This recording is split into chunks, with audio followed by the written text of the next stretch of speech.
from the Crime Victims Fund, hosted by the Office for Victims of Crime. At this time, it's my distinct pleasure to turn the meeting over to our facilitator today, Catherine Dark-Schmidt, with the Office for Victims of Crime. Catherine? Thank you very much, Daryl. And thank you to everyone, and welcome for your time this afternoon joining us in this Office for Victims of Crime consultation on the fiscal year 2022 tribal set-aside from the Crime Victims Fund. There are quite a few people signing on to the consultation, and we appreciate you taking time to join us. As you're settling in, please take a minute to open the chat feature at the right side of the screen and share your tribe and a message with the group as we get started. My name is Catherine Dark-Schmidt, and I am one of the Deputy Directors at the Office for Victims of Crime, where I have the honor of leading the Tribal Division. And I will be your meeting facilitator today. During this session, tribal leaders and their designees will offer testimony or statements on the tribal set-aside from the Crime Victims Fund for fiscal year 2022. Thank you to everyone who pre-registered to give oral testimony during the consultation, either today or tomorrow. Our colleagues who are managing the logistics of this event will be checking in with you to make sure that you are ready to speak at the appropriate time. If you are a tribal leader or the designee of a tribal leader, and you did not register ahead of time to give testimony but do wish to speak, please use the chat feature at the right side of your screen to give your name and tribal affiliation and indicate that you wish to speak, and you will be added to the queue of speakers. You can do this at any time during today's consultation. When it is your turn to give testimony, your name will be announced. We'll ask you if you want your video feed enabled or not, and your audio feed will be live and unmuted. We will ask you to begin your testimony by restating your name and your tribal affiliation and title. If you are a tribal leader designee, we also ask that you state the name of the tribal chief or chair or other authority on whose behalf you are offering testimony. Thank you for reconfirming this information for us so that we can make it part of the record of this event. We also welcome written testimony from tribal leaders, whether or not you are present to give oral testimony. We are going to ask that you submit written testimony no later than February 4 to the email address ovctribalsetaSide@ojp.usdoj.gov. And my colleagues who are running the event are going to put that email address into the chat for you. It will also be displayed at the end of the consultation on a slide. Again, I want to reiterate that if you have any trouble navigating the consultation and the features of WebEx today, please let us know in the chat. We have folks who are standing by to help you if that is necessary. Victor Joseph is a tribal member of the native village of Tanana. We are honored that Chief Victor Joseph has generously offered to present the opening prayer on this first day of our tribal consultation. Chief Joseph started working for his tribe as their executive director shortly after he was termed out of office as chief chairman for the Tanana Chiefs Conference region. Tanana Chiefs Conference is a consortium of 42 members, of which 37 are federally recognized tribes that cover an area of approximately 205,000 square miles in the interior of Alaska. Victor was first elected to the position of TCC Chief Chairman in March of 2014 and re-elected in 2017 and served until October of 2020. He worked for the TCC for 28 years, serving in a variety of positions that include being health director and serving on several national tribal boards and committees. He is an experienced leader with extensive experience building strong working relationships with tribal leaders, colleagues, staff, funding agencies, and corporate beneficiaries. His entire career has been driven by a strong belief that healthy people will lead to empowered people. He is a proven leader with a track record that backs up his love and his efforts on behalf of his people. Mr. Joseph, thank you for beginning our consultation today in a good way. Please start when you're ready. Thank you, Catherine. It's so good to be here with everybody, and I just welcome everybody here. And what a great opportunity that we have today to discuss how these funds could help our communities to improve the services for those people that have suffered so much. So let us pray. Dear Father, we come to you in prayer to ask you to be with us today and guide our discussion as our leaders discuss how these funds can be used to enhance the services that can help and protect our people and communities. We must not forget those that have suffered so much, and remember they are truly the reasons why we are here today. We also ask that you put your healing hand out and touch those needing peace in their hearts and the strength to continue or begin their healing journey. We just ask you for your guidance today, Father, and your support. We ask these things in Jesus' name. Amen. Thank you, Catherine. Thank you very much, Mr. Joseph, for your words and your intentions and beginning our session in a good way. I now have the honor of introducing the Director of the Office for Victims of Crime, Christina Rose, to make opening remarks. Ms. Rose was appointed to this position by President Joseph Biden and was sworn in on July 12, 2021. Prior to her appointment, Ms. Rose spent nearly 20 years at the U.S. Department of Justice, serving in numerous roles, including Deputy Director at the Office for Victims of Crime and as Acting Director and Deputy Director for the National Institute of Justice and Chief of Staff for the Office on Violence Against Women. Chris, we are honored to have you with us today to open our consultation. The floor is yours. Thank you. Thank you, Catherine. Thank you very much for that lovely introduction. And I want to start by thanking Mr. Joseph. You honor us by opening our consultation with that prayer. So thank you so much. As the Director of OVC, it is an honor to be with you in this government-to-government setting to talk about the future of the Tribal Victim Services set aside from the Crime Victims Fund, or as we refer to it, the Tribal Set Aside Program. President Biden has instructed the federal government to conduct our relationships with tribes with the intention of building a new era in nation-to-nation engagement. This administration's work is rooted in the president's respect for the unique nation-to-nation relationship, commitment to the country's trust and treaty responsibilities, and desire to strengthen tribal sovereignty and advance tribal self-determination. Kimberly Woodard, on my staff, prepared an excellent framing paper and an FY 2021 set-aside program report in preparation for this consultation.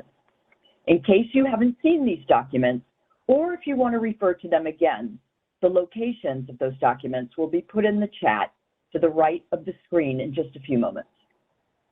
These two documents are thorough resources, so I will only briefly cover the history of the set-aside program to set the stage for our consultation today. OVC has learned much and consistently acted on engagement with tribes through consultations and listening sessions like these. In FY 2020, for example, OVC implemented several improvements based on feedback from tribal leaders, including establishing a tribal division, which is now led by Catherine Dark-Schmidt, with staff dedicated to administering the Tribal Victim Services Set-Aside Formula Grant Program and other tribal grant programs. Also implementing a formula for dispersing tribal set-aside funds, and this was done in response to past tribal consultations, Federal Advisory Committee hearings, and listening sessions where tribal leaders expressed a strong preference that the tribal set-aside funding from the Crime Victims Fund be distributed using a formula rather than a competitive program. Offering Tribal Victim Services Set-Aside Program applicants the flexibility to choose an award period between 12 and 60 months, an option that is unique among OVC's discretionary programs. It's designed to address tribal leaders' concerns that a 36-month award period just did not adequately meet the needs of their communities. In FY21, in response to feedback from consultations with tribal leaders, we streamlined the set-aside program application process, eliminating the requirement for project abstracts and offering tribal applicants the choice between developing a project design narrative or instead having a conversation with an OVC staff person to document their project design plans. This past summer, we realized that not every tribal applicant had indicated that they intended to participate in the set-aside program and that they were also going to compete for through an application. So what we did was we held a consultation seeking input on how the surplus funds should be allocated, and we were able to rerun the formula to divide the remaining funds among the participating tribes, as was proposed by several of our consultation participants. The annual report that we published prior to today's consultation details the history of the set-aside, so I'm not going to get into those details here, but I do want to summarize our fiscal year 2021 program.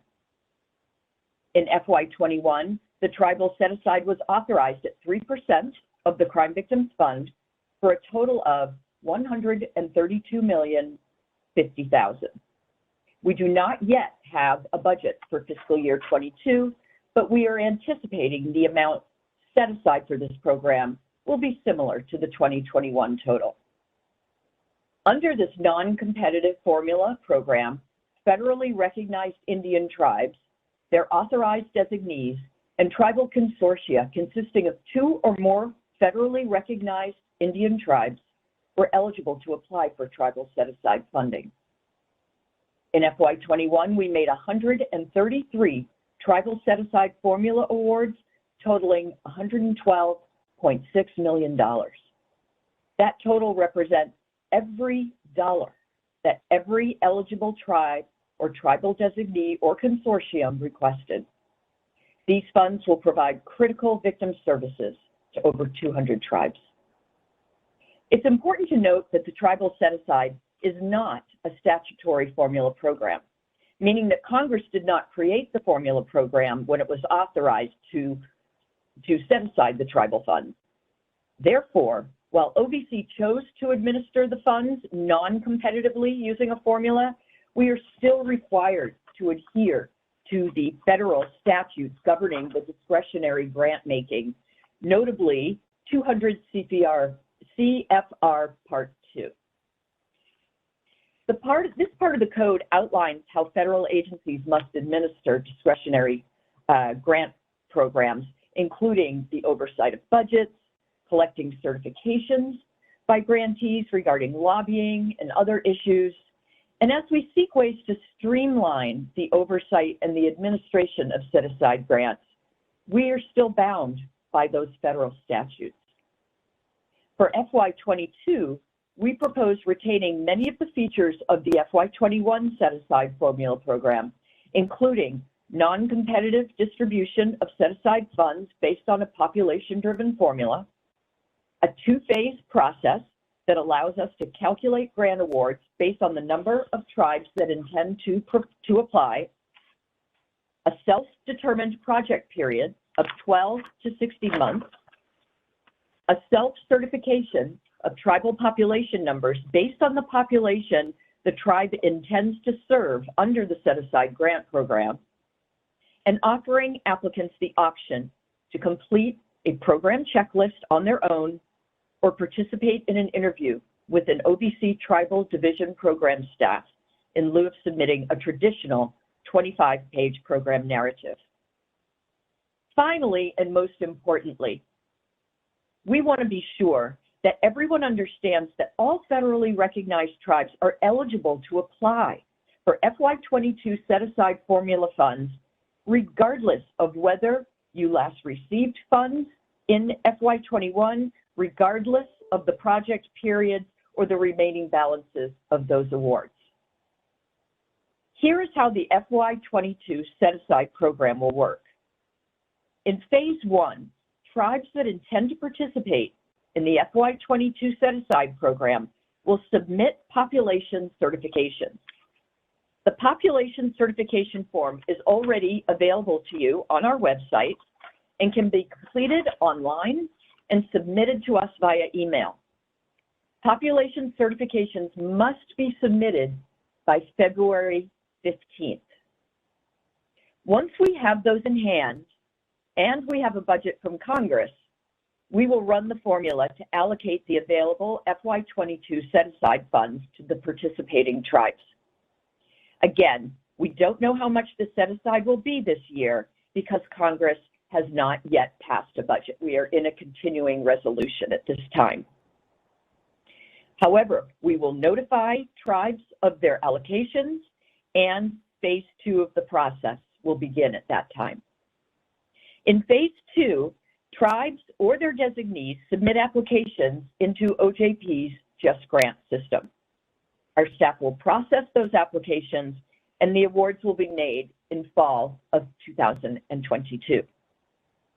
We look forward to receiving your testimony about the two issues identified in the framing paper for this consultation today: your experiences with applying for the Tribal Set-Aside Program funds in FY21, and your recommendations about whether OVC should expand the scope of the set-aside program to permit grantees to construct facilities to provide victim services in future fiscal years.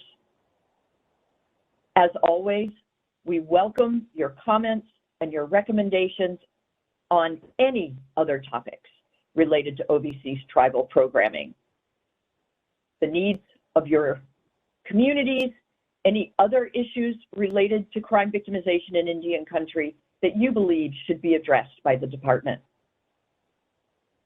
Catherine, I will now turn it back over to you to queue up our testimony from tribal leaders and tribal leader designees. Thank you so much for your time today. Thank you very much, Director Rose. We are honored to have about a dozen tribal leaders or their designees registered to speak at this consultation today. And we have over 260 registrants to participate. If you are a tribal leader or the designee of a tribal leader and you wish to give testimony but have not yet registered to do so, we welcome your participation. Just let us know in the chat that you're here and you wish to speak, and we will put you into the queue to give testimony. Our first speaker today will be Amber Kanatha-Crotty, Council Delegate from the Navajo Nation.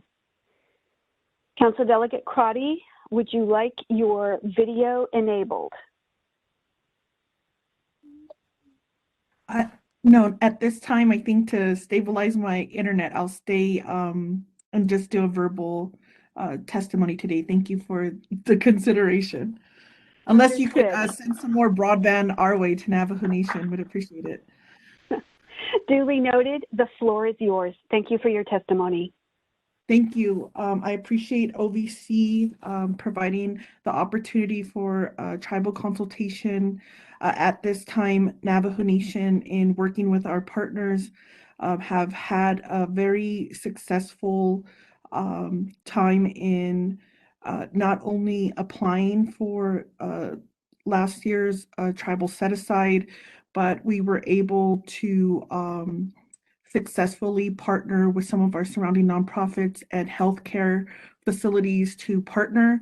And that has been an amazing achievement in terms of the size and the scope of how Navajo Nation wants to provide victim services. Our land mass being roughly the size of Virginia, that covers 3 states, approximately 13 different counties. There's always jurisdiction issues. There's issues in terms of what entities will serve individuals and where the crime is committed. And I think as we partnered with our OVC and at our state level with the VOCA, we're now able to fill in some of those gaps of service and make sure that we have a dynamic victim services that are meeting the needs of the people.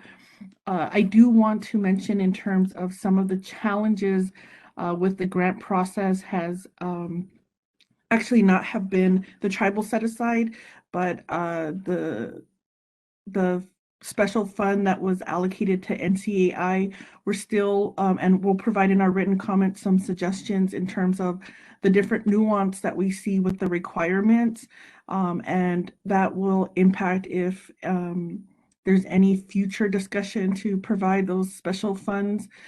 We would just have some recommendations in the future as we're going to use that money for community assessments and how we move forward and identifying some of our more rural areas in that do not have access to let's say broadband, landline, and are in very remote locations where this set aside formula so far has met the current needs of Navajo Nation as we are just trying to saturate providing enough advocates to meet the needs of our survivors of crime, getting the building up our pool of partners. And so at this point, in terms of expanding or where funding can be made available, we support the funding to be made available for tribes or entities that want to move forward with construction. We believe at some point, we're currently still working with our tribal housing designated entity to plan out some of these shelters and emergency housing. And so in the future, we do plan to hopefully use some of this funding to be helpful with the cost in terms of what our needs are here for our survivors who want to be safe, but not have to leave or have to travel many hours to be in a safe area. Other areas to consider is how our pets are involved in the healing process and in creating services that will meet the needs of these pets, emotional animals who are designed to help with the traumatic impact. And as we move forward, how do we create services that align with our Navajo men and relatives who identify as gender binary in when they also experience violence and need to be moved into emergency situation. At this time, it is limited, and the impact of COVID has not allowed for some of the surrounding counties will not allow out of county transfers. And so we really do as a Navajo Nation need to continue to build up to provide services. And we have been working with and putting in advocates, using funding to put in our advocates at the prosecutor level, with our social workers, and now with our victim services, expanding advocacy to more of the rural areas that have not previously been serviced. I think in looking back at the other question regarding if OVC should separate a competitive solicitation for tribes that are interested in using the construction. I think at this point, it would be, and this is where it's very always hard in terms of Navajo Nation, as our position is we would like to maximize the amount that's provided. And a challenge could be if you separate the solicitation that are interested in construction, that may defer or that may reduce funding for direct services. So we'll always advocate that direct services should be the priority, prevention work, and also then that wraparound trauma services. In terms of what are the practical barriers for completing construction, I think in terms of this we'll provide that in our written testimony. One area for Navajo Nation that is continuous in terms of construction is always the right-of-way process and constructing on federal land. The right-of-way process in that can take anywhere from 6 months to 3 years. And that is sometimes required when we're doing construction and we need to bring in infrastructure like water or upgrade our phase electricity lines, or if we want to bring in broadband. So that should be in terms of the timeline for construction may impact the amount. I'm not sure if a 3-year grant would be sufficient in terms of some of the construction, but I could leave that to the other tribal nations to specifically identify. But I would consider here on Navajo, it's anywhere from 3 to 5 years to be able to construct, and that is right now the fast track. And so that would be the realistic timeline. Other areas to consider is if the funding will be used or be available after construction for operating and maintenance of the building, as we know that sometimes grants allow for the construction, but limited operating and maintenance, and then the facilities have challenges in operating. I think in terms of the application process, I'm going to defer. We do have Utah Navajo Health Services on the line, Jessica Holiday, and Victim Services of Coconino County, Laurel Shepard, who have been co-coordinating and directing and have been part of the application process. And they will be providing updates in terms of any types of updates or recommendations when it comes to the application process.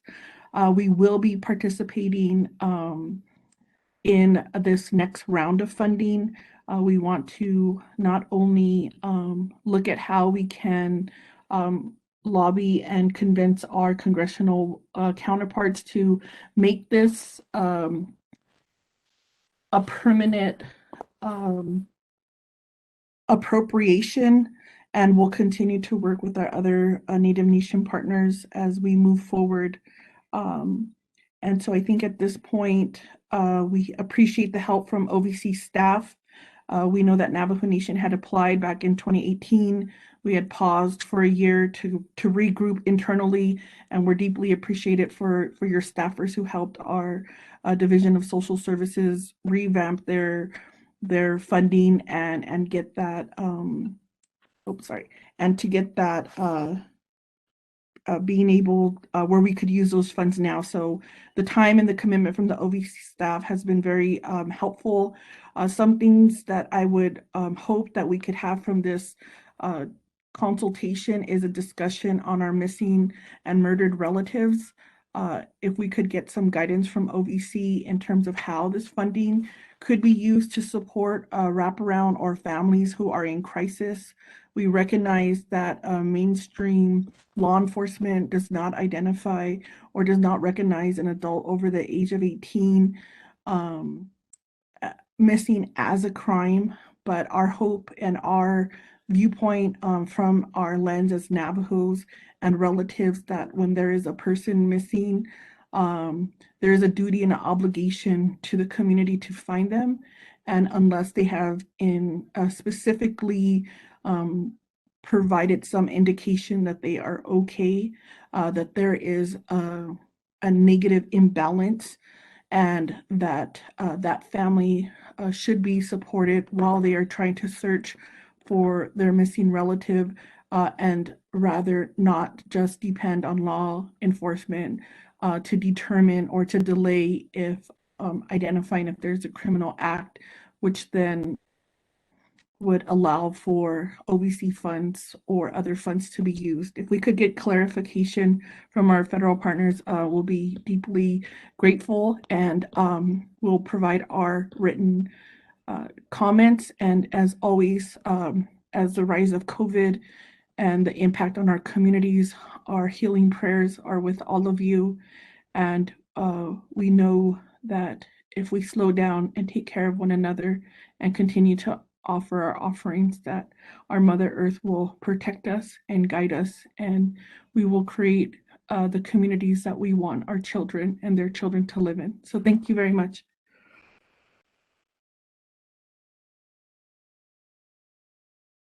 So Delegate Crotty, thank you very much for your remarks. Our next speaker will be Catherine Edwards, First Vice President of the Central Council Tlingit and Haida Indian Tribes of Alaska. Vice President Edwards, do you want your video feed to be enabled for your testimony? Yes, please. Thank you. Daryl, can you have your team attend to that? And as soon as that is working the way it should, the floor is yours and we are ready for your testimony. Thank you very much. Catherine, you should now be able to engage your video at the bottom center of your screen. There. I'm there, right? Yep, and we can hear you. Thank you. Gishish. Tlingit inak ashkani you had to a sock. Like inak Catherine Edwards you had to a sock.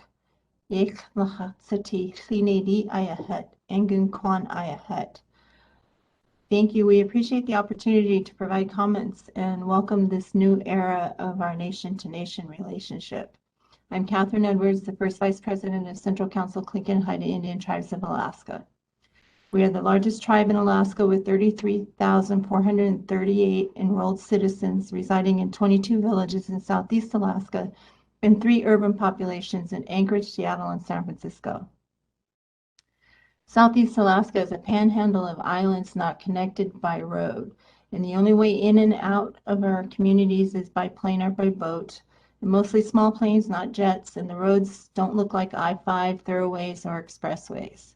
This makes transportation extremely difficult, especially in the winter. We have inclement weather. Southeast Alaska is a rainforest and it rains almost every day. Add to that our winters are long and dark. And just this last week, we are seeing major retailers closing because of the accumulation of snowfall that may cause the roof to cave in. In Juneau, we saw 2 such incidents of building collapse from the snow. You can imagine what that would do to transportation, shipping, and just everyday living.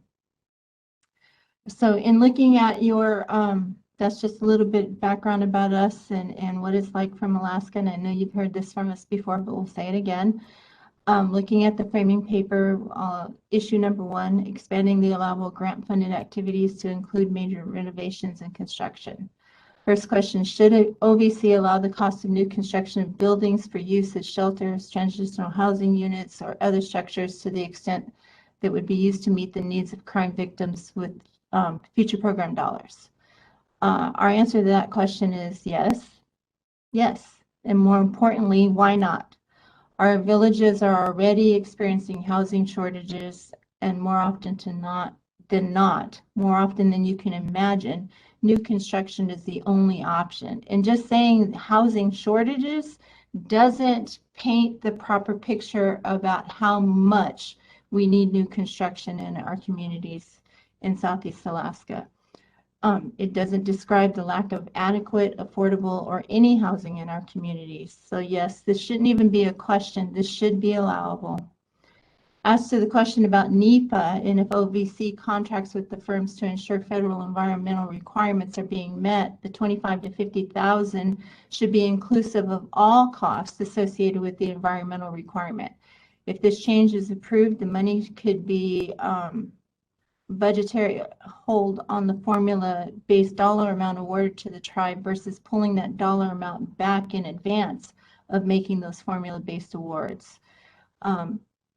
The concern here being if OVC pulls the money in advance, there needs to be a plan to reissue to tribes if the money is not spent versus returning the money to the fund as we've seen done in the past. So I think that's a question that probably needs to be addressed.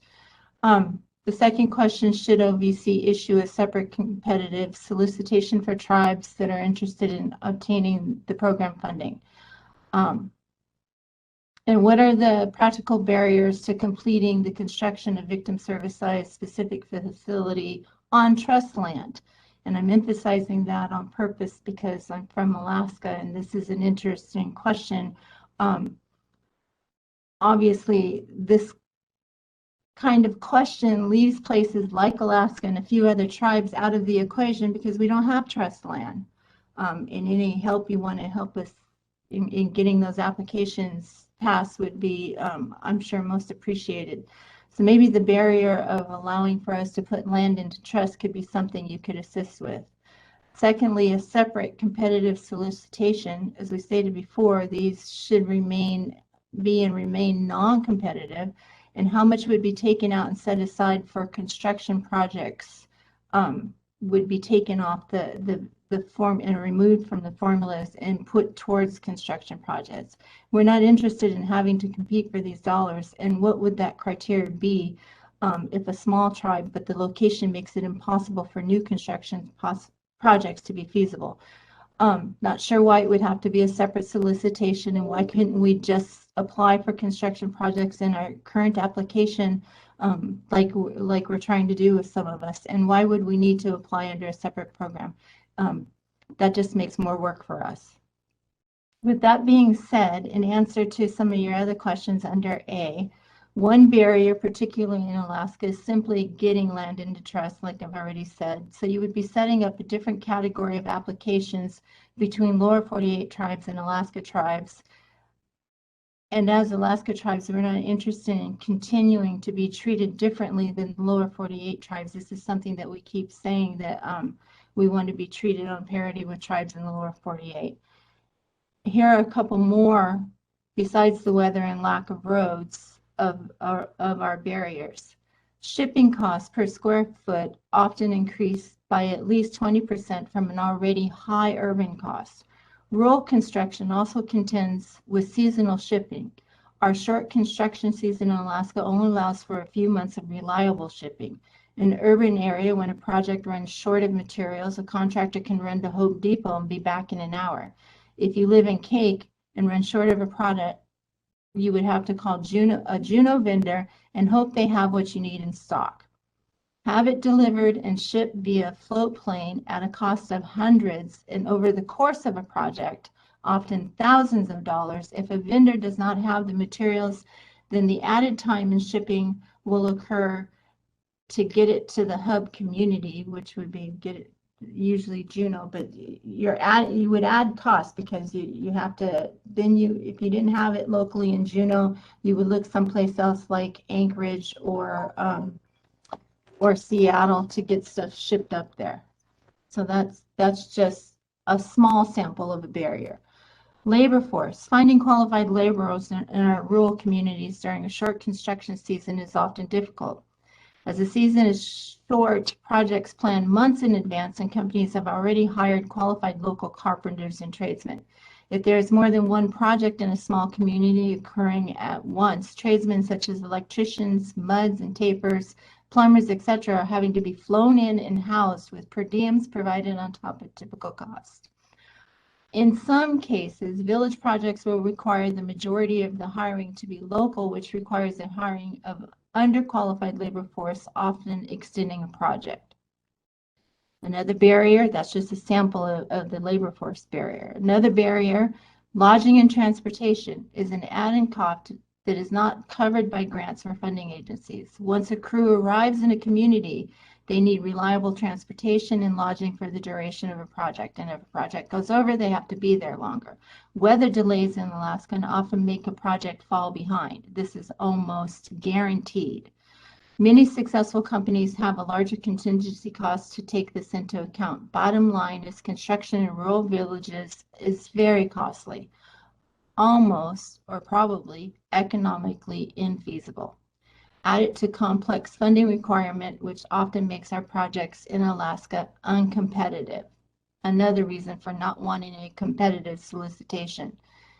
Infrastructure, often when putting in additional housing or facilities, water, sewer, electricity, phone lines, and fiber for broadband need to be expanded because everything is already at capacity. So again, it makes our projects uncompetitive. However, we do need them. So moving on, what is the realistic timeline for completion of a construction project on trust land? Stated earlier, we don't have trust land, so not sure if you're planning on making Alaska an other or an outlier category and not able to participate in this program. And the question is probably better posed as, what is a realistic timeline for remote communities not attached by a major road system without a Home Depot an hour away and inclement weather? You can imagine, you heard the lady from Navajo earlier say 3 to 5 years, and that's fast track.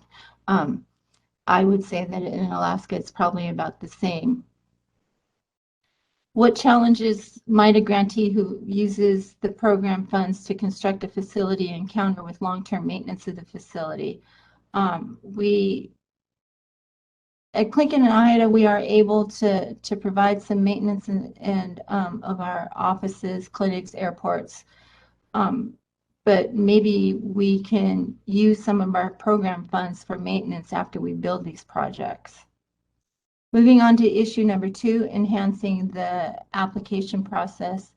Clinton and Haida, we've applied for both phase 1 and phase 2. However, I'll say here, like I've said in the past and reiterate, if you want to address this in a meaningful way, then the NCAI has suggested to establish a working group of tribal experts to help guide the development of the program and provide real-time input on programmatic decisions on an ongoing basis. If there's a standard working group, there would be regular meetings where tribal subject matter experts could have provided input regarding the challenge that they've encountered and maybe why they aren't doing phase 2 of their projects. For a lot of us right now, COVID-19 has devastated the globe.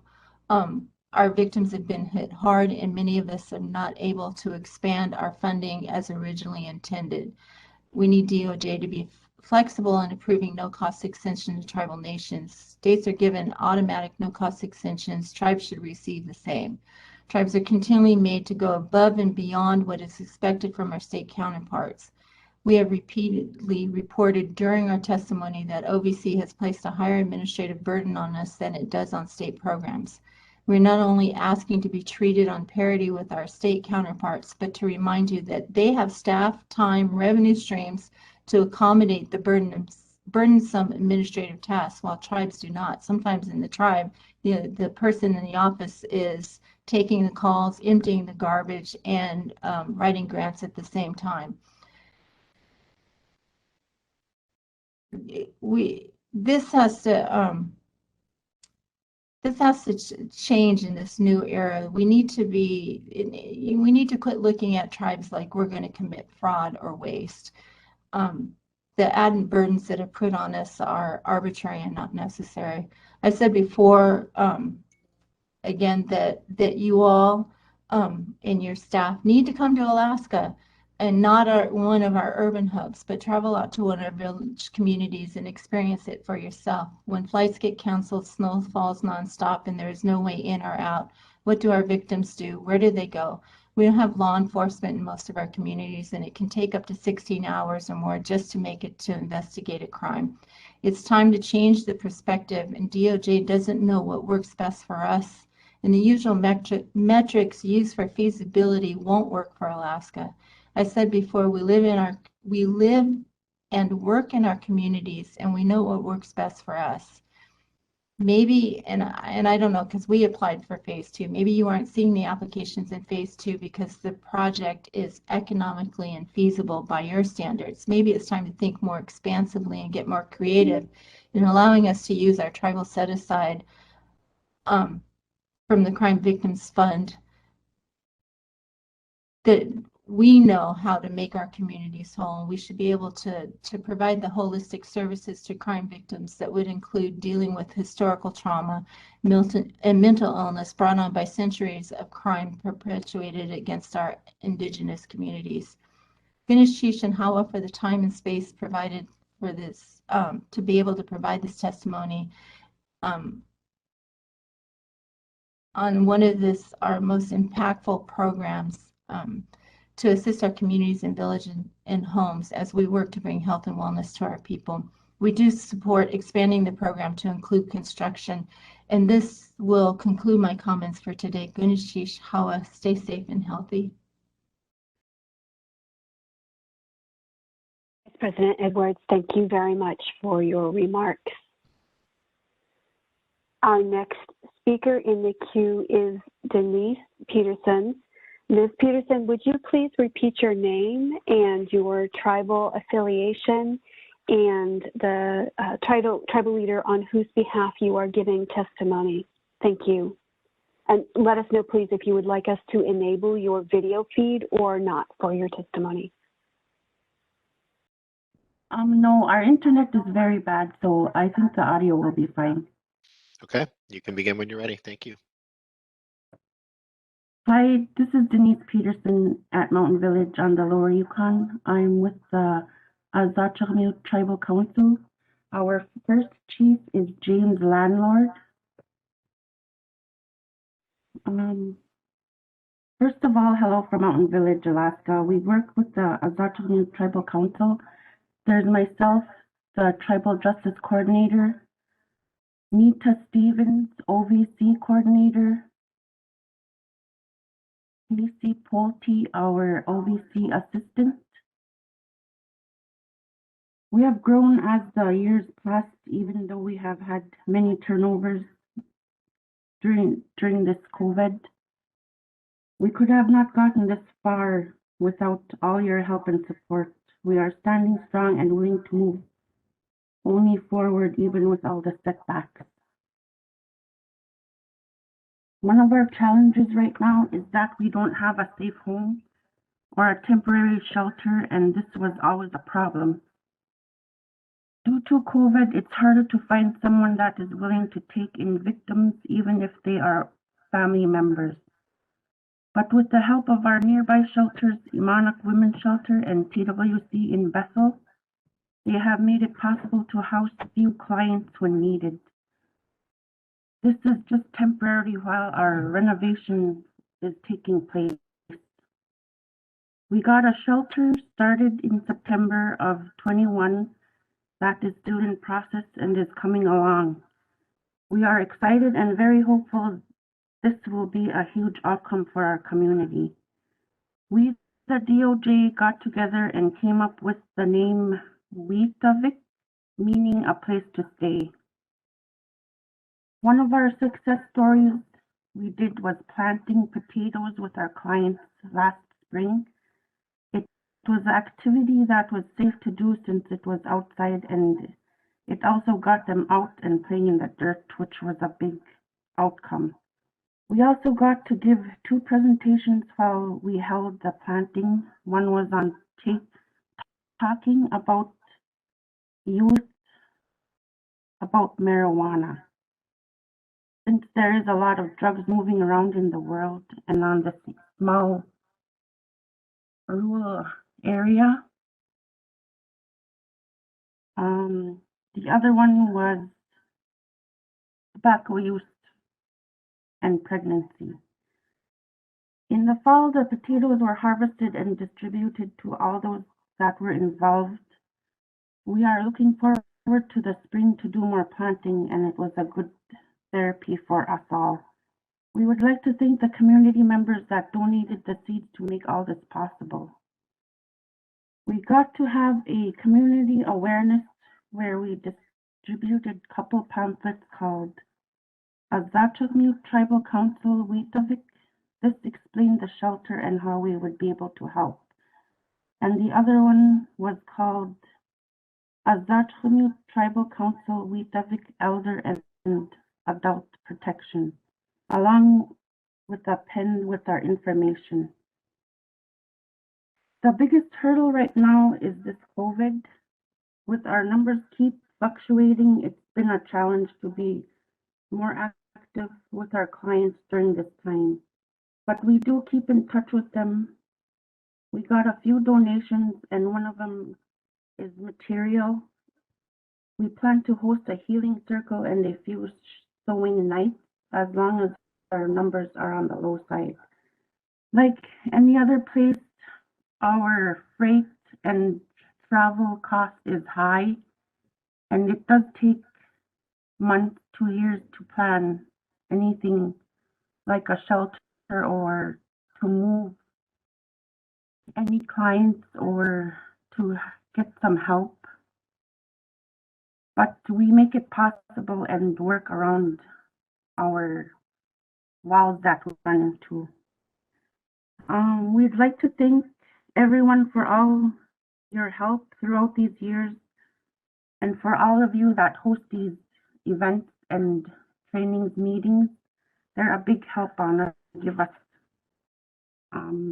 support and keep us going through this program. May God bless you all and keep you safe. Thank you again.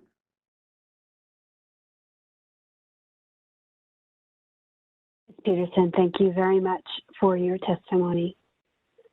Our next speaker will be Sorna Lee, the Chief Financial Officer of the Scotts Valley Band of Pomo Indians. Ms. Lee, do you wish to have your video enabled during your testimony? No, thank you. I appreciate the opportunity. At this particular location, I don't have video to add. Thank you. The floor is yours. Thank you very much. We will be very quick. Our primary understanding of the two questions are what were our challenges in FY21, and frankly, our biggest challenge had more to do with the technological side of things and negotiating through just grants. So I just wanted to bring that back up on the table. The methodology in doing that, we struggled significantly with that platform, and I'm sure we are not the only one. As for the question regarding the ability to issue construction, we support OVC funding being used for construction. We would, however, request that that word of construction be applied liberally to also include purchase of pre-existing facilities that would allow us to accomplish the same goal. And that actually ends my comments for the day. And did you need me? Thank you very much for your testimony, Ms. Lee. Our next speaker is Nita Stevens from the Azucar-Syilx Tribal Council. Ms. Stevens, would you like to have your video enabled during your testimony?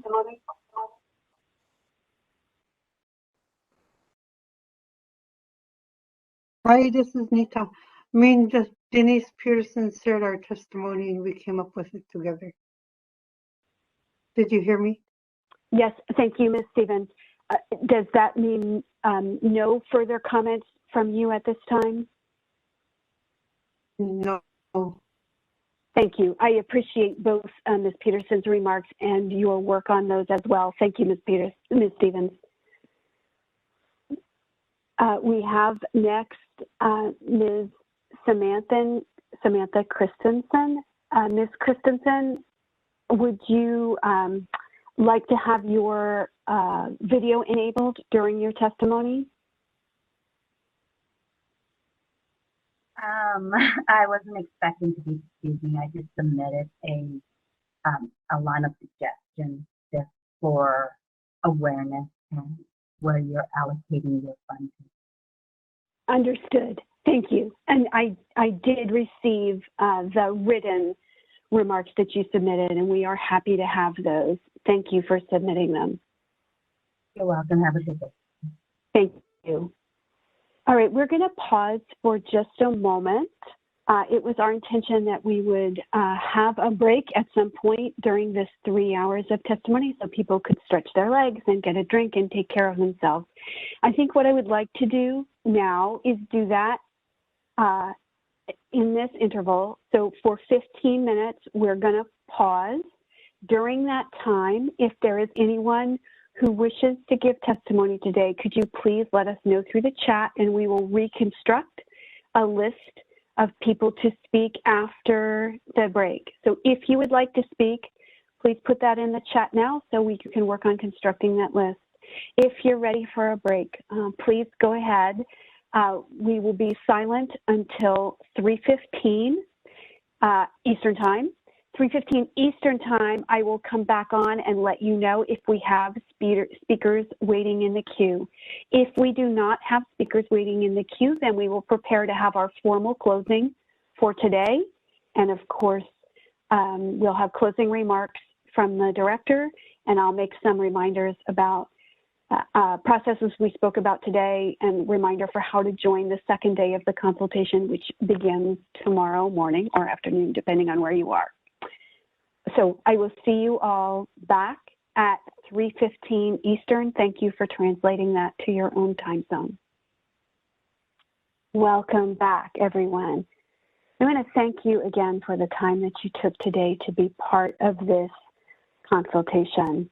We do not at this time have any further people in the queue to give testimony this afternoon. Our consultation is going to resume tomorrow at 2 p.m. Eastern Time in order to have a second day of testimony for tribal leaders and designees for whom today was not convenient. We welcome written testimony, whether or not oral testimony has been presented. My colleague has posted the directions for submitting written testimony by February 4th to our OVC Tribal Set Aside mailbox, and I thank you ahead of time for that. There will be a slide that you are seeing now available to you after the very end of the consultation, after our formal closing, just to remind you about some important contact points for us, where to submit your written testimony, and then particularly for those of you who are involved in administering your tribe's Tribal Victim Services Set-Aside Awards, the information about how and where to submit your population certification in order to participate in 2022. That population certification submission period is open now. The form is available to you, and we look forward to receiving those and building our list of participating tribes. The period to submit your population certification closes on February 15th. And after that point, it is closed because we then run the formula to distribute the funds. So thank you very much for your attention to that. Finally, any questions you have about the consultation or about the program or about OVC's work in the tribal area can be directed to me. That is the email box that I manage down there at the bottom of this slide, OVC Tribal Set Aside.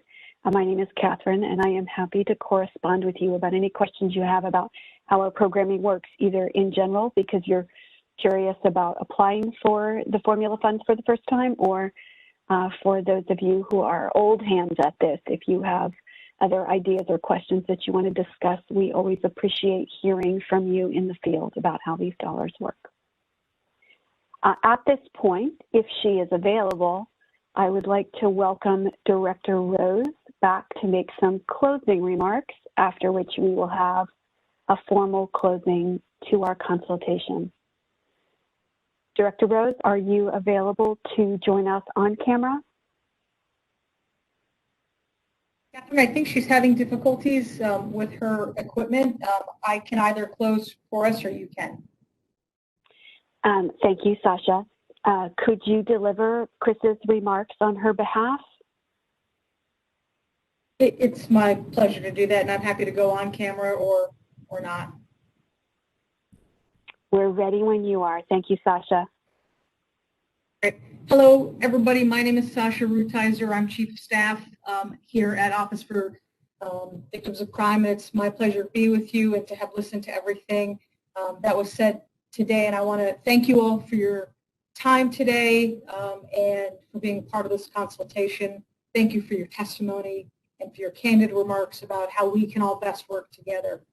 Most of all, on behalf of Director Rose, we want to thank you for the work that you do to support victims and survivors. And thank you for helping to make your communities safer and healthier and stronger. Our consultation continues tomorrow afternoon, starting again at 2 p.m. Eastern Time. If you wish to participate tomorrow, please make sure you've registered separately for that day so you have the link to join. They're two distinct links. The website for registration is being entered into the comment field at this time and will be displayed on a slide that will be up shortly. We hope it will be safe to hold the Indian Nations Conference as an in-person event in December of 22 and that we can all be together then. You've honored us by sharing stories of need and resiliency in your families and communities, and we recognize your steadfast dedication as leaders committed to the dignity, safety, and well-being of your communities. We are proud to be partners with you in making sure that victims of crime in American Indian and Alaska Native communities have access to the services they need and deserve. Finally, before we close today's consultation, I want to thank, on behalf of Director Rose, OVC's Tribal Division staff, our contractors from Litos and Saxman One who helped us carry out this consultation. We are very grateful for your expertise. So thank you again. I wish everyone good health. I understand that we have an official closing this afternoon, which Catherine will introduce now. Thank you. Thank you very much, Sasha. We will now have the official closing for this afternoon's consultation from Angel Cruz. Angel Cruz is from the Hopi and Bear Clan, Kikia, located in northeastern Arizona. They are clan mothers and leaders for their village. Angel is also a technical assistance provider for the National Criminal Justice Training Center of Fox Valley Technical College. We are so thankful that she has offered to provide a closing prayer on this first day of the consultation. Following her prayer, we are honored to introduce the Las Uyama, or Justin Sikaku, who comes to us from the Hopi Nation Sugnupavi village. He is of the Bear Strap clan and owns JC Weavings apparel traditional wear, and is as well the leader of the Antelope Track Dance Group. The Las Uyama strives to bring the positivity of Hopi through song to his audiences, as well as sharing cultural insights of modern times through various social media and academic platforms, bringing together the power of positivity and culture and indigenous insight. Both of you, thank you. Ms. Cruz, proceed when you are ready, and kuakwai. Thank you. Lumatafki. Painayep halay ti umayhi sa ikalanika. Nagpakwasaya yan matsiw. Tunahunwang wasungupanga. Sanga umayep umusin may angam nagwang el timalaying. Umaubi umukatse ukalyan. Sifkewat sinom nabukewintutan. Good afternoon, relatives. It has been great hearing all the testimony. Thank you all for the work and advocacy you all put out for your people and the much needed services. It has been a long year of challenges due to the COVID-19 pandemic. I pray for healing, strength, prosperity, and longevity of life. With that, I will hand the time over to my clan son, Mr. Justin Sikakuku, to close us out in a good way with a Hopi song. Test. Just making sure everybody can hear me. I'm in presenter mode right now. Can you all see me? Can someone, oh, there I am. Okay. All right. Kokwan, oi, ne talas vayama. Yan namatio kyang. Ne sangopanga. Ne pekoswanga. Pakispio ingay. Yan amoy matik na ne put tiat. I am one of the son relatives. Or I am her son in our clanship ways out on Hopi with Miss Angel, and I want to thank her for her kind words. And by nansa pio amome yan hita tayaw na yani tawit aka. I'm going to share a song, Hopi song, with you all. And sitting in on the panel today and listening to some of the remarks and some of the testimonies, I want to thank you all. Kwakwai pat kushansa uma sinmay amangam hita lomatanat yaw yung sinmay amangam tamala yung you guys are doing work for your direct work for your people and for indigenous nations across the country. So I'm going to share a song, a Hopi song. It's an Eagle song, and encourage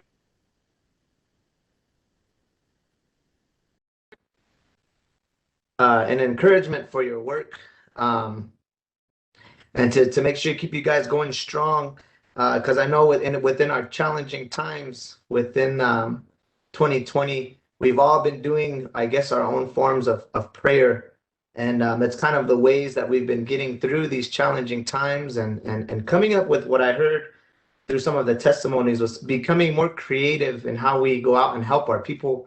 So this song is an encouragement for you all in your work to not only, have that unrelenting faith in your prayer, but also have the strength in your actions to handle some of those challenges that we face, whether they be local challenges or some of the comments that struck out to me in the testimonies was some of the challenges they face doing contract work in Alaska. We don't think about some of these things sometimes, but in order to do good things for the people, we can overcome those.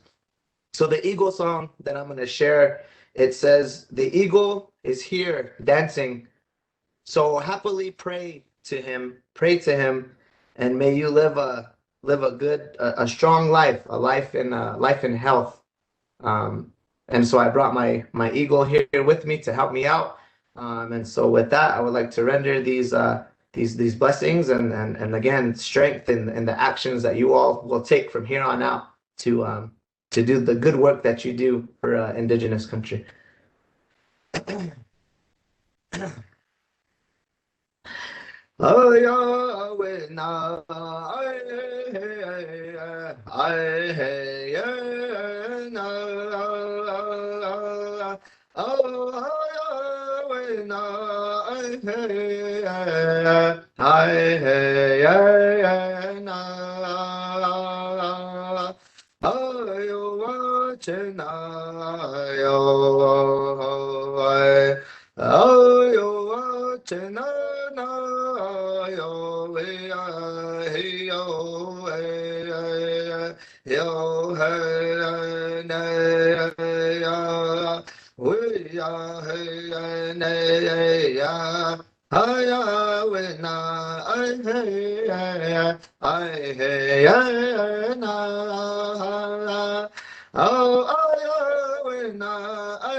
All right, kokwan. Kokwan, pamatuat. Hala kya kyang sinma amongam.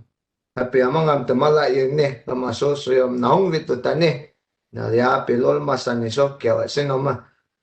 Thank you everybody for your time. And I wish you very well in the work that you all will come to do within the year. And just remember, whenever you need any guidance, ask them. The eagles, the hawks, the sun, these forces are out there to help us all in these times. So there's always hope. Never give up, and be strong in your work. Kwa. Why, Angel and Justin, thank you so very much for offering that to us as we close our consultation in a good way. This is the end of this afternoon's session. As we transition back into the slide presentation mode, we'll put that information about how to find the population certification form and where to submit written testimony up one more time. If you are joining us tomorrow, please make sure you registered separately. There's an individual link for the session that begins at 2 p.m. Eastern Time tomorrow, January 14th. And I wish you all be healthy and well. Thank you for your time today.